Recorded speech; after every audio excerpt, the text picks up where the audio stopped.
Mpendwa wa msikilizaji na mtazamaji wa vipindi vyetu, karibu katika masomo ya kesha la asubuhi lenye kichwa Muinue Yesu juu. Hivyo hapo ulipo kaa usibanduke, ni kusihi tu makinika nasi hadi tamati.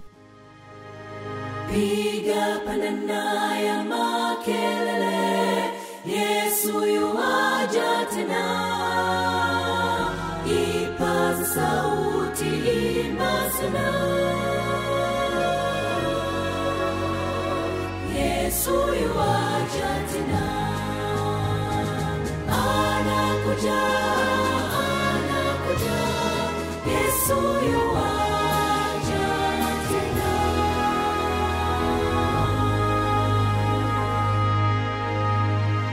Ikiwa ni Mei 19, ukweli kama ulivyo katika Yesu. Ikiwa mlimsikia mkafundishwa katika yeye, kama kweli ilivyo katika Yesu. Waefeso 4 mstari wa 21. Na tuombe. Asante Baba kwa asubuhi njema, tunapojifunza maandiko yako matakatifu kwa pamoja nasi kupitia jina lako Yesu Kristo, amen. Manabii waliposimama ili kuutetea ukweli, lilikuwa ni neno la Mungu walilopewa. Walielewa kuwa kazi ya wokovu inapaswa kukamilishwa na Masihi ajaye. Lakini baada ya Yesu kuja, baada ya kufa kama dhabihu ya mwanadamu, baada ya huduma za kafara za mfano kutimilizwa na ile halisi, ukweli wa zamani katika huduma ya mfano ikafunuliwa kwa uwazi zaidi. Ukweli wa ajabu ulifunuliwa kwa ulimwengu ndani ya Kristo, ambaye ni mwakilishi wa Baba. Nuru kutoka kwenye msalaba wa Calvary, iliyoakisiwa katika zama za Kiyahudi, inatoa tabia na umuhimu kwa uwekezaji wote wa Kiyahudi. Na upande huu wa msalaba, kwa namna ya pekee, tunao ukweli kama ulivyo katika Yesu. Ukweli unaowasilishwa kupitia kwa mkombozi wetu unakuwa kwa kweli ukweli wa leo. Ni ukweli ulioje unaotolewa tunapomtazama Yesu kwa uhusiano na msalaba wa Calvary. Tunapomwona huyu mshauri wa ajabu, huyu mhanga wa ajabu, akiinama chini ya mzigo wa ajabu wa jamii yetu, ili mkosaji apewe nafasi nyingine, ili watu wapate fadhila za Mungu Baba. Mwana wa milele wa Mungu aliingilia kati ili kubeba adhabu ya uasi.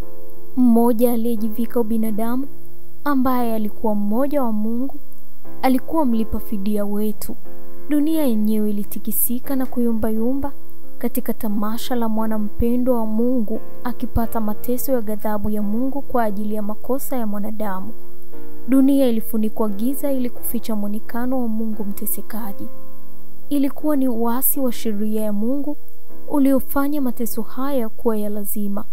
Na bado watu wanaficha wazo hilo na kueleza mapendekezo ya shetani kupitia kwa wale wanaoikanyaga sheria ya Mungu, kwamba mateso haya yote yalikuwa ni kuifanya sheria hiyo kuwa isiyo na madhara. Wakiwa wamedanganywa na kupofushwa na mwasi mkuu, wanawaambia watu kwamba hakuna sheria, au kwamba kama watatunza amri za Mungu katika mfumo huu wa kidini, wanapotoka kutoka katika neema. Ni udanganyifu wa namna gani huu ambao shetani ameukaza katika akili za mwanadamu?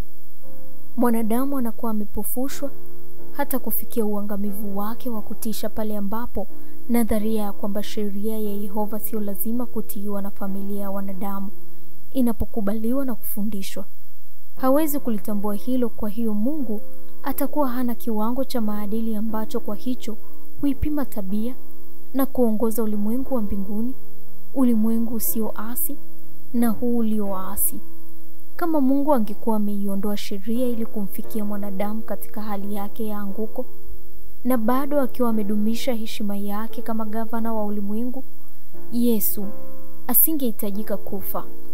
Lakini kifo cha Yesu ni hoja ishawishiwe na ya milele kwamba sheria ya Mungu si yenye kubadilika kama mamlaka yake isivyobadilika.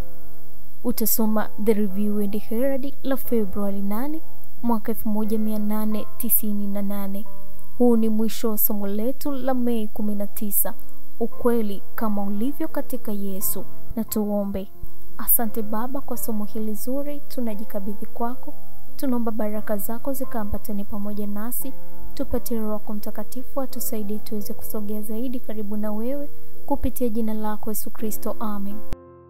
Barikiwa nami mwaka 2025 katika masomo haya. Anakuja, Yesu yuaja.